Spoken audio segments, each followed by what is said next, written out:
અમદાવાદથી હાડકેશ્વરમાં દારૂ પકડાવવા મુદ્દે મોટો ખુલાસો થયો છે। આરોપી અક્ષય વેગડ ભાજપનો કાર્યકર હોવાનું સામે આવ્યું છે।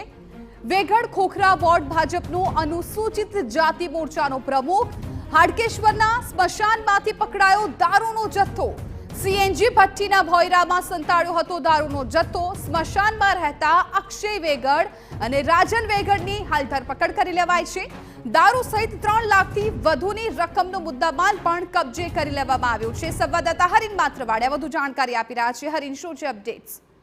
બિલકુલ, ગઈકાલે મોડી રાત્રે ખોખરા પોલીસ દ્વારા હાડકેશ્વર સ્મશાનમાંથી દારૂનો મોટી માત્રામાં જથ્થો પકડી પાડવામાં આવ્યો હતો। સ્મશાનમાંથી જે સીએનજી ભઠ્ઠી હોય છે તેની અંદર જે દારૂનો જથ્થો છે તે સંતાડવામાં આવ્યો હતો। પોલીસને જાણ થઈ હતી અને ત્યારે ખોખરા પોલીસની ટીમ સ્મશાનમાં પહોંચી દરોડા પાડ્યા હતા અને ત્યાંથી આ 3 લાખથી વધુની કિંમતનો દારૂનો જથ્થો અને અન્ય મુદ્દામાલ છે તે મળી આવ્યો હતો। પોલીસની તપાસમાં સામે આવ્યું છે કે સ્મશાનમાં જે રહે છે અક્ષય વેગડ અને અન્ય એક જે આરોપી છે આ બંને સ્મશાનની અંદર જ રહે છે ને તે ભાજપના જે વોર્ડ ભાજપનો જે ખોખરા વોર્ડ છે ને તેના અનુસૂચિત જાતિના તે પ્રમુખ છે ને તેના દ્વારા આ દારૂની હેરાફેરી છે તે કરવામાં આવતી હતી। ખોખરા પોલીસે બંને વિરુદ્ધ અત્યારે ગુનો નોંધીને તેની ધરપકડ કરી છે ને હવે વધુ પૂછપરછ હાથ ધરી છે કે આ લોકો દારૂ ક્યાંથી લાવ્યા હતા, કોને કોને પહોંચાડવાનો હતો અને આ જે દારૂની હેરાફેરીનો ધંધો છે સ્મશાનની અંદર કેટલા સમયથી ચાલી રહ્યો હતો તે અંગે પણ પોલીસ તપાસ કરવામાં આવી રહી છે। જી બિલકુલ હરીન, આભાર સમગ્ર માહિતી બદલ। તો સ્મશાનમાં કેટલા સમયથી આ દારૂનો જથ્થો છે એ લાવવામાં આવતો હતો, આ જે આખો વેપલો છે કેટલા સમયથી ચાલતો હતો